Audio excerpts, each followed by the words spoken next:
رد له في ملكه ولا منازع له في امره۔ پیارے بچوں، السلام علیکم۔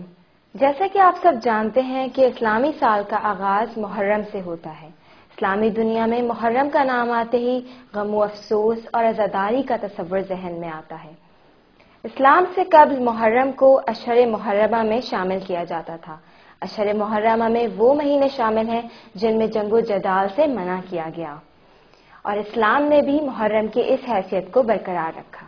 محرم الحرام کے شروع ہوتے ہی مساجد اور امام بارگاہوں میں مجالس کا اہتمام شروع ہو جاتا ہے، یا آپ یہ کہہ سکتے ہیں کہ جیسے رمضان کے آتے ہی ہمارے ذہنوں میں روزے کا خیال آتا ہے، اسی طرح محرم الحرام کے آتے ہی انسان کی توجہ امام حسین علیہ السلام کی کربلا میں دی جانے والی عظیم قربانی کی طرف چلی جاتی ہے کہ امام علیہ السلام اور آپ کے ساتھیوں نے کس طرح حق کی خاطر لڑتے ہوئے اپنی جانیں آفرین کے سپرد کی۔ بچوں، جیسا کہ آپ کو پتہ ہی ہوگا کہ محرم الحرام کے آغاز سے پہلے ہی اسلامی معاشرے میں مختلف قسم کی سرگرمیاں شروع ہو جاتی ہیں، جیسے نوحہ خوان حضرات مختلف زبانوں میں نوحے تیار کرتے ہیں اور ماتمی حضرات مختلف دستے تیار کرتے ہیں تاکہ وہ ایک منظم طریقے سے امام حسین علیہ السلام کو پرسہ دے سکیں، اور جگہ جگہ کربلا والوں کی پیاس کی یاد میں سبیل ہائے حسینی کا انتظام کیا جاتا ہے، اور کہیں امام حسین علیہ السلام کے لنگر کے دسترخوان کا اہتمام کیا جاتا ہے۔ محرم کے مہینے کے لوازمات میں یہ بھی شامل ہو چکا ہے کہ عزادار سید الشہداء علیہ السلام سیاہ لباس زیب تن کریں گے تاکہ لوگوں کو پتہ چلے کہ محرم آ چکا ہے، اور جب یہ تمام لوگ سیاہ لباس پہن کر امام بارگاہوں اور مساجد میں جاتے ہیں تو وہاں کی فضا سوگوار ہو جاتی ہے۔ بچوں، محرم کے آغاز کے ساتھ ہی تعزیوں اور لمحۂ مبارک کی تیاری کا کام شروع کر دیا جاتا ہے تاکہ وہ مقرر وقت تک تیار ہو جائیں۔ مختلف قسم کے بینرز، اشتہارات اور اسٹکرز تیار کیے جاتے ہیں جن میں مجالس عزا کی تفصیلات اور عزاداری سے ریلیٹڈ پیغامات درج ہوتے ہیں، اور مختلف قسم کی پٹیاں تیار کی جاتی ہیں جن کے اوپر لبیک یا حسین یا عباس وغیرہ لکھا ہوتا ہے، اور وہ خصوصاً بچوں کے لیے تیار کی جاتی ہیں۔ بچوں، مجالس عزا کا آغاز عموماً محرم الحرام سے ایک دن قبل کیا جاتا ہے، اور اس دن کی مجلس کو استقبال محرم کی مجلس کہا جاتا ہے، اور اس مجلس میں خطیب عموماً محرم کی اہمیت، محرم کے آداب اور سید الشہداء کی قربانیوں کا ذکر کرتے ہیں۔ یکم محرم الحرام سے محرم کا باقاعدہ آغاز ہو جاتا ہے، گلی گلی محلہ محلہ میں مجالس عزا شروع ہو جاتی ہیں اور فضا سوگوار ہو جاتی ہے۔ یکم محرم الحرام کو جب مجالس کا باقاعدہ آغاز ہوتا ہے تو ہر خطیب اپنے لیے ایک موضوع چن لیتا ہے جس پہ وہ 10 دن تک گفتگو کرنے کا ارادہ رکھتا ہے۔ یکم محرم الحرام کو خطیب امام حسین علیہ السلام کی مدینے سے روانگی کے اسباب بیان کرتا ہے، اور خاص طور پر امام حسین علیہ السلام کا ولید کے دربار میں بلایا جانا اور اس کا بیعت طلب کرنا، اور امام علیہ السلام کا بیعت سے انکار کر دینا۔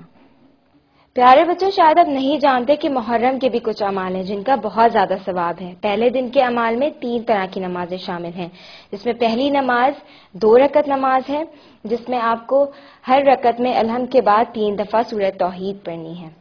دوسری طرح کی نماز میں 2 رکعت آپ نے نماز پڑھنی ہے جس میں آپ نے الحمد کے بعد پہلی رکعت میں الحمد کے بعد آپ نے سورہ انعام پڑھنی ہے، اور دوسری رکعت میں الحمد کے بعد سورہ یاسین پڑھنی ہے۔ تیسری طرح کی نماز میں 100 رکعت نماز ہے اور ہر رکعت میں الحمد کے بعد سورہ توحید پڑھنی ہے۔ پہلی محرم کو روزہ رکھنا مستحب ہے کیونکہ پہلی محرم سال کا پہلا دن ہے، اور ہم پہلے دن روزہ رکھ کے اللہ تعالیٰ سے پورے سال کی سعادت طلب کرتے ہیں۔ اسی طرح پہلے عشرے کے پہلے 9 دن روزہ رکھنا مستحب ہے، جبکہ 10ویں دن روزہ رکھنے سے سختی سے منع کیا گیا ہے۔ دوسری محرم الحرام کو خطیب اپنے موضوع کے ساتھ ساتھ امام حسین علیہ السلام کا جناب فاطمہ الزہرا سلام اللہ علیہا اور رسول خدا صلی اللہ علیہ وآلہ وسلم کے مزار سے جدا ہونا، عزیز و اقارب سے جدا ہونا اور حضرت حنفیہ کو وصیت کرنا بیان کرتا ہے، اور جبکہ کچھ جگہ پر جناب سیدہ علیہ السلام کی شہادت بیان کی جاتی ہے۔ تیسری محرم الحرام کو خطیب موضوع کے ساتھ ساتھ امام حسین علیہ السلام کا مکے میں تشریف لانا، حج کو عمرے میں تبدیل کرنا اور منی کے مقام پر حاجیوں سے گفتگو کرنا بیان کرتا ہے۔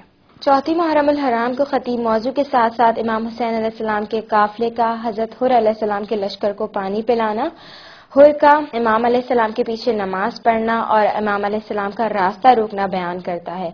اس کے بعد مجلس کے آخری حصے میں حضرت حر علیہ السلام کا امام حسین علیہ السلام کے قافلے میں شامل ہونا اور شہادت حاصل کرنا بیان کیا جاتا ہے۔ مجلس کے اختتام پر سینہ کوبی کی جاتی ہے، جس میں نوحہ خواں حضرت حر علیہ السلام کے متعلق نوحہ پڑھتے ہیں۔ 5ویں محرم الحرام سے پورے عالم اسلام میں بالخصوص پاکستان میں جلوس ہائے عزا کا آغاز ہو جاتا ہے، جن میں ماتم دار سینہ کوبی کرتے ہیں اور نوحہ خوان نوحہ خوانی کرتے ہیں۔ 5ویں اور 6ٹھی محرم الحرام کو خطیب اپنے موضوع کے ساتھ ساتھ حضرت امیر مسلم اور ان کے 2 بیٹوں کا ذکر کرتے ہیں کہ کس طرح سفیر امام حسین علیہ السلام نے امام حسین علیہ السلام کا پیغام پہنچانے کی کوششیں کی اور اہل کوفہ نے آپ سے بے وفائی کی، اور آپ نے کس طرح یزیدی فوج سے مقابلہ کیا کہ دشمنوں نے آپ کو دھوکے سے قید کیا اور پھر آپ کو دارالامارہ کی چھت سے گرا کر شہید کیا گیا۔ آپ کی شہادت کے بعد آپ کے دونوں بیٹوں کو بہت سی پریشانیوں کا سامنا کرنا پڑا کہ آپ کے دونوں بیٹوں کو قید کر دیا گیا، پھر ایک ظالم نے انعام کی خاطر آپ کے دونوں بیٹوں کا سر قلم کر دیا۔ بعض جگہوں پر 5ویں یا 6ٹھی محرم الحرام کو حضرت علی اصغر علیہ السلام کی شہادت کا ذکر کیا جاتا ہے کہ کس طرح اس 6 ماہ کے شیر خوار کو ظالموں نے شہید کیا۔ جب شدید گرمی کو ایک بڑا انسان برداشت نہیں کر سکتا تو کیسے ایک 6 ماہ کا بچہ برداشت کر پائے گا؟ یہ ان ظالموں کی انسانی دشمنی پر دلالت ہے۔ مجلس کے اختتام پر حضرت علی اصغر علیہ السلام کا جھولا برآمد کیا جاتا ہے، جس سے یہ ظاہر ہوتا ہے کہ امام حسین علیہ السلام کے قافلے میں ننھے سپاہی بھی شامل تھے۔ 7ویں محرم الحرام کو خطیب موضوع کے ساتھ ساتھ حضرت قاسم کی شہادت کا ذکر کرتے ہیں۔ آپ حضرت امام حسن علیہ السلام کے فرزند تھے۔ آپ نے کربلا کے میدان میں بہت جرأت اور بہادری سے جنگ لڑی۔ آپ کی شہادت کے بعد آپ کی لاش مبارک کو کئی ٹکڑوں میں تقسیم کر دیا گیا۔ 8ویں محرم الحرام کو سیرت و کردار حضرت عباس بیان کی جاتی ہے۔ آپ علمبردار لشکر حسینی تھے۔ اطفال سادات کا آپ سے پانی مانگنا، آپ کا صبر، یزیدی فوج پر آپ کا حملہ کرنا، آپ کا دریا فرات سے پانی بھرنا اور خود نہ پینا، واپسی پر آپ کے بازوؤں کا قلم ہو جانا اور آپ کا شہید ہو جانا بیان کیا جاتا ہے۔ مجلس کے اختتام پر آپ کی شان میں علم برآمد کیا جاتا ہے، جو کہ اس بات کی نشاندہی کرتا ہے کہ آپ علمبردار لشکر حسینی تھے۔ 10ویں محرم الحرام کی رات اہل بیت علیہم السلام اور اصحاب حسین کے لیے بہت سخت اور امتحان والی رات ہے۔ خاندان عطرت اور اصحاب حسین علیہ السلام 2 دن سے بھوک اور پیاس کو برداشت کر رہے ہیں اور سب کو موت سامنے نظر آ رہی ہے، لیکن سلام ہو ان برگزیدہ ہستیوں پر کہ ان کی ثابت قدمی میں ذرہ برابر بھی لغزش نہیں آئی۔ خود سید الشہداء نے رات کو 3 حصوں میں تقسیم کیا، ایک اپنے اصحاب کے لیے، ایک اپنے خاندان والوں کے لیے اور ایک صرف خدا کی عبادت کے لیے۔ اور کیا آپ کو معلوم ہے کہ یہی وہ سخت ترین رات ہے جب امام حسین علیہ السلام نے چراغ کو بجھا کر فرمایا کہ اگر کوئی جانا چاہتا ہے تو چلا جائے، میں اپنی بیعت اٹھاتا ہوں، لیکن وہاں سے کوئی نہ گیا۔ اور امام علیہ السلام کے بہت زیادہ اصرار پر تمام اصحاب نے اپنی گردنوں پر تلواریں رکھ لیں اور کہا کہ اگر آپ اجازت دیں تو ہم اپنی گردنوں کو قلم کر دیں، اور کسی نے تو یہ کہا کہ اگر میں آپ کی محبت میں 1000 بار بھی گھوڑوں کی ٹاپوں سے پامال کیا جاؤں تو بھی میں آپ کے ساتھ شہادت کو عزیز رکھتا ہوں۔ اس رات کو مومنین کے گھروں میں آگ نہیں جلتی، سوگ و ماتم کی فضا قائم ہوتی ہے اور ہر مومن مسلمان پریشان اور رنجیدہ ہوتا ہے اور ہنسی مذاق اور ہر طرح کی خوشی کی علامت کو غلط سمجھا جاتا ہے۔ آستینوں کو اوپر چڑھا لیا جاتا ہے، بٹن کھلے رکھے جاتے ہیں اور مومنین اس رات کو شب بیداری کرتے ہیں۔ اس شب کو شبیہ پیغمبر حضرت علی اکبر علیہ السلام کی شہادت پڑھی جاتی ہے۔ یہ انتہائی رقت آمیز مناظر ہوتے ہیں کہ جب خطیب بیان کرتا ہے کہ کس طرح ایک بوڑھے باپ نے اپنے جوان بیٹے کی لاش اٹھائی۔ یقیناً یہ اہل بیت رسول صلی اللہ علیہ وآلہ وسلم کا خاصہ ہے۔ یہ ظلم کے مقابلے میں صبر و استقامت کی انتہا ہے۔ بعد مجلس جلوس و ذوالجناح حضرت علی اکبر علیہ السلام برآمد ہوتا ہے۔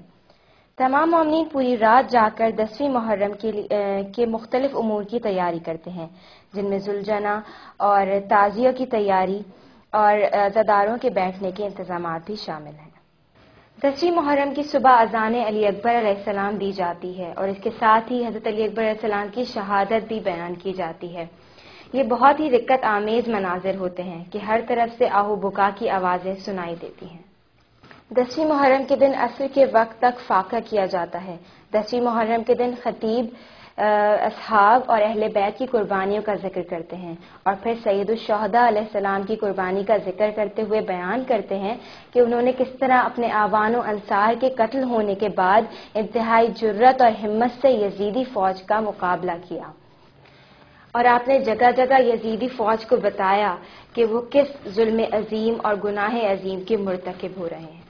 جلوس کے آخر میں آپ کے باوفا گھوڑے کی شان میں ایک ذوالجناح برآمد ہوتا ہے۔ اس کے بعد جلوس عزا کا آغاز ہوتا ہے، جس میں نوحہ خاں آپ کی مظلومیت کے نوحے پڑھتے ہیں اور ماتم دار حضرات سینہ کو بھی کرتے ہیں۔ جی تو بچوں، 10 محرم کی شام کو مجلس شام غریبہ کا اہتمام کیا جاتا ہے، جس میں امام حسین علیہ السلام کی شہادت کے بعد اہل بیت علیہ السلام کے ساتھ پیش آنے والے واقعات کو بیان کیا جاتا ہے کہ کس طرح خیمہ حسینی میں آگ لگی، تمام مال و اسباب کو لوٹ لیا گیا، اور کس طرح خاندان عصمت کی خواتین اور بچوں کی مہمانداری کی گئی۔ جی تو بچوں، آپ نے کربلا کا درد بھرا واقعہ سنا۔ اس سے ہمیں یہ سبق ملتا ہے کہ امام حسین علیہ السلام نے ثابت قدمی سے اپنے مقصد کو حاصل کیا اور اپنے ارادے پر ڈٹے رہے اور شہید ہو کر فتح یاب ہوئے۔ رونے والے کو حسین پر رونا چاہیے، کیونکہ جو حسین پر روتے ہیں ان کے سارے گناہ معاف ہو جاتے ہیں۔